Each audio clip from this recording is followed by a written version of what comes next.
नमस्कार back to our channel friends. मैं सबका अपने चैनल स्टॉक्स फॉर लाइफ पे बहुत स्वागत करूँगा। दोस्तों ये फैमिली डे फिल्म बस आज है 24 जुलाई। रही बात भारतीय शेयर बाजार की, कल के गिरावट के बाद आज मिड कैप और स्मॉल कैप में स्ट्रॉन्ग एक्शन देखने को मिला, जिसकी वजह से पोर्टफोलियो काफ़ी ऊपर था। बट येस, इंडेक्स लेवल में कोई बड़ा एक्शन देखने को नहीं मिला। बट इसी बीच में हमारा दोस्तों दो पुराना जो पिक है ना, उसने आज के दिन अपने Q1 को नंबर्स को पेश किए और नंबर्स दोस्तों बहुत ही हेल्दी और ऑफ कोर्स एस्टिमेटेड नंबर से काफ़ी अच्छे देखने को मिल रहे हैं। बहुत लोग कमेंट करते हैं कि सर ईवी को लेके आपके वीडियोस क्यों नहीं आती। तो जी हाँ दोस्तों, ईवी को लेके मैंने पहले ही बहुत सारे पिक्स बता रखा है। और ऑफ कोर्स हमेशा दोस्तों नया नया पिक देना भी सही नहीं है, पुराने पिक को भी सही से काम चलने की और करने की और समय देने की आवश्यकता होती है।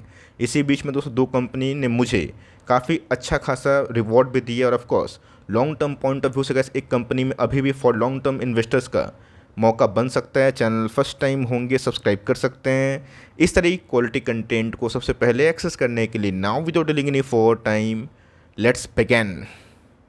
बात की जाए इस शेयर की, मुझे अच्छे से पता है जब ये शेयर का भाव 270 के आसपास था, तभी से दोस्तों मैंने इस कंपनी को लेके बहुत बार वीडियो कवरेज की। उस लेवल से गैस कंपनी 6-7 गुना बढ़ चुकी है। लेकिन दोस्तों आ चुकी नंबर्स की बात की जाए मार्केट आवर्स में ही आए, और मार्केट आवर्स में आने के बावजूद भी कैसे स्टॉक की बात की जाए 4% ऊपर था, बिकॉज इसने अपने पीयर से अभी तक बहुत ही कंसिस्टेंट नंबर्स को पेश किया है। साल की अवधि की बात की जाए तो एक साल में गैस स्टॉक 70% से ऊपर भागा है। और 220 में कोटक सिक्योरिटीज़ ने इस स्टॉक को सेल रेटिंग देके ना 940 के आसपास टारगेट दिया था। वो टारगेट उसको भूल जाइए, बिकॉज मैंने उस समय बताया था जब स्टॉक में अच्छी खासी फॉल हुई थी, और मैंने बताया था कि पैनिक करके फ़ायदा नहीं। कोई स्टॉक कितना गिर सकता है, कितना भाग सकता है, हमारे हाथ में नहीं है। हमारे हाथ में क्या है, बस पेशेंसली वेट करना, अच्छी कंपनी को समय देना। अगर टेलविंड चल रहा है तो कंटिन्यू करिए, और ऑफकोर्स हेडविंड चल रहा है वहाँ पे SIP भी आप कर सकते हैं। इसके बाद उसे स्टॉक भागा ही नहीं, बल्कि एक नया कीर्तिमान को रिकॉर्ड कुछ हुआ। जब से इनके IPO हमें देखने को मिल रहे हैं, स्टॉक काफ़ी मल्टीफुल टाइम्स हो चुका है। बहुत लोग समझ भी गए होंगे कि मैं इधर पे KPIT टेक के बारे में बात करने वाला हूँ। दोस्तों KPIT की बात की जाए, क्यों खास स्टॉक हमें देखने को मिल रहा है, रीज़न क्या है?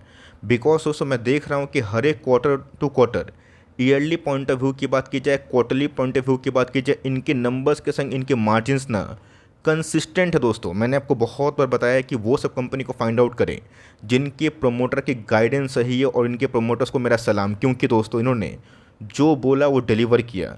अभी के टाइम अगर आप देखें तो 1365 करोड़ के आसपास रेवेन्यू कंपनी ने 24 की बात की जाए जून में इसको विटनेस करी है। रही बात दोस्तों लास्ट जून से हमें एक हेल्दी वे से ग्रो वाली कंडीशन देखने को मिल रही है। हर जून की बात की जाए उससे का इस कंपनी ईयर टू ईयर की बात की जाए, फिर क्वार्टरली बेसिस की बात की जाए, उसमें काफ़ी सिग्निफिकेंट जो जंप है ना उसको शो करी है।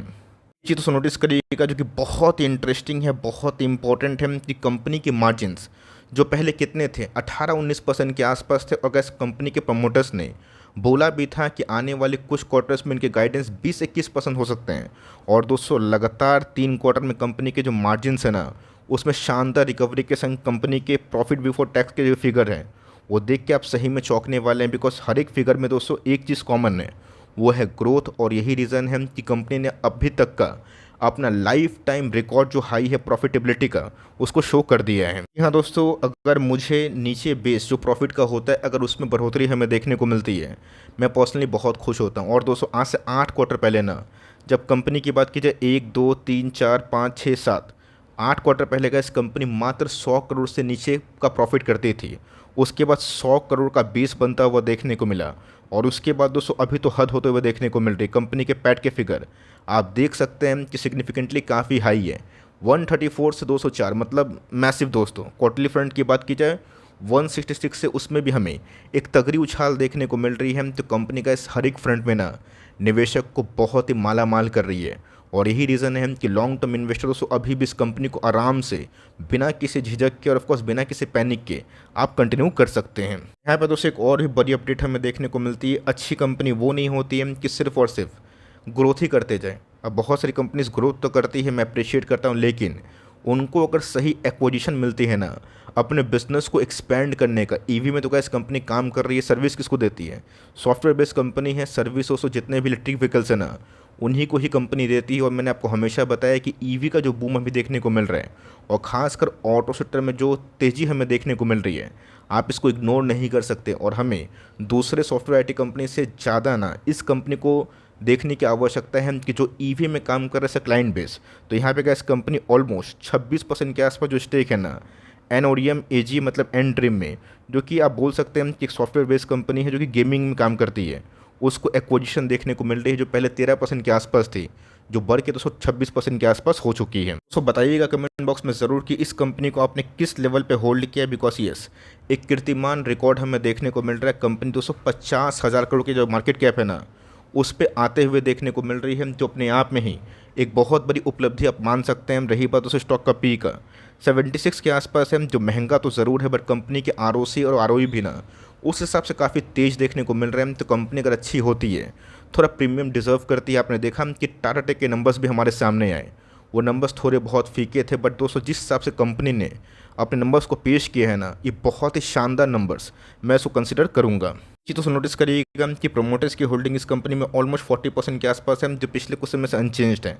एफआईएच ने थोड़ा सा स्टेक ट्रिम किया, लेकिन दोस्तों ये क्या डीएस की होल्डिंग लगातार बढ़ रही है। और मुझे कैसे अच्छे से याद है कि जब डीएस अपने स्टेक को बढ़ाना शुरू करी थी ना, मैंने बहुत बार वीडियो बनाया था और साफ साफ बताया था कि बिल्कुल भी छोटे मोटे गेंस को छोड़िए और लॉन्ग टर्म में मल्टीबैगर पैसा बनाने का सोचें। अभी तो गाइस जो बजट में प्रावधान हमें देखने को मिल रहा है, आपने देखा कि कैसे एलटीसीजी पे 12.5%, एचटीसीजी पे 20%। तो गाइस बोलने का मतलब क्या है कि लॉन्ग टर्म में आप पैसा बनाइए ना, क्या दिक्कत है। बट यस आने वाले कल में गैस अगर ऐसे नंबर्स कुछ अपकमिंग क्वार्टर्स में होंगे तो गैस जो गोल्डन फिगर है 2000 उसको तोड़ के कंपनी आराम से 2400, 2500, 2600 अगर इनके नंबर सही आते चले गए ना ऑफकोर्स उस रिकॉर्ड को छू सकती है। कंपनी की बात की जाए आज दोस्तों इनके नंबर्स हैं और नंबर्स एस्टिमेट से काफ़ी अच्छे हैं।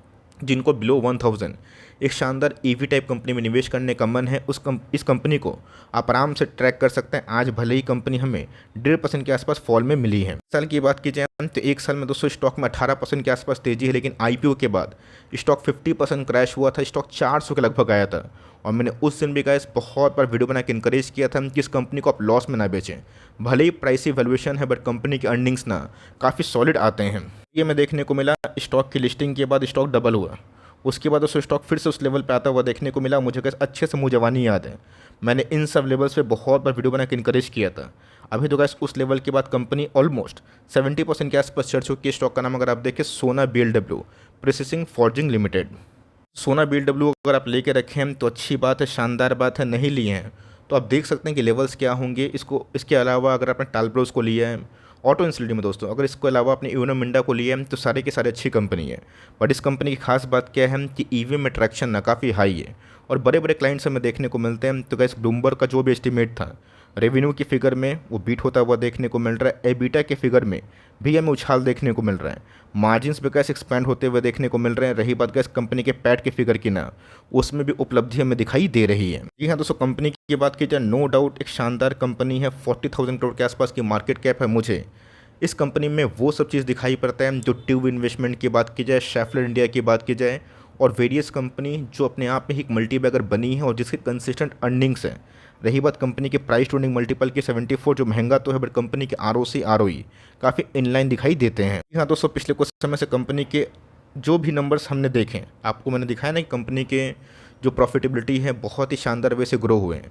कंपनी 140 करोड़ के आसपास जो प्रॉफिट है उसको विटनेस की जो साल दर साल से काफ़ी अच्छे हैं, हैंडसम है, 30-40% के ऊपर ग्रोथ है। रही बात कंपनी दोस्तों कंसिस्टेंट अपने अर्निंग्स को ना बढ़ाते हुए देखने को मिल रही है।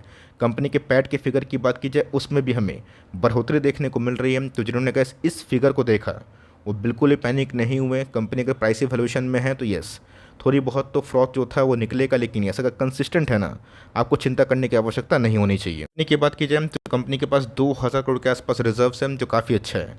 रही बात बोरविंग्स की तो मार्केट कैप के अकॉर्डिंग दोस्तों बोरविंग्स मेरे हिसाब से बहुत ज़्यादा हाई नहीं है। होल्डिंग की बात की जाए तो जून क्वार्टर में गैस काफ़ी अनचेंज हमें देखने को मिल रहा है। एफआईएस ने अपनी होल्डिंग को थोड़ा बहुत ट्रिम किया और डीएस चूँकि हम लोग मानते हैं कि थोड़ा सा वैल्यूएशन लेवल होता है और जहाँ इनको मौका मिलता है वहाँ पे चौका ही मारते हैं। पब्लिक होल्डिंग की बात की जाए वो पिछले कुछ समय से थोड़ी बहुत गिरी है, but last quarter to quarter हमें थोड़ी बहुत इजाफा भी देखने को मिल रहा है।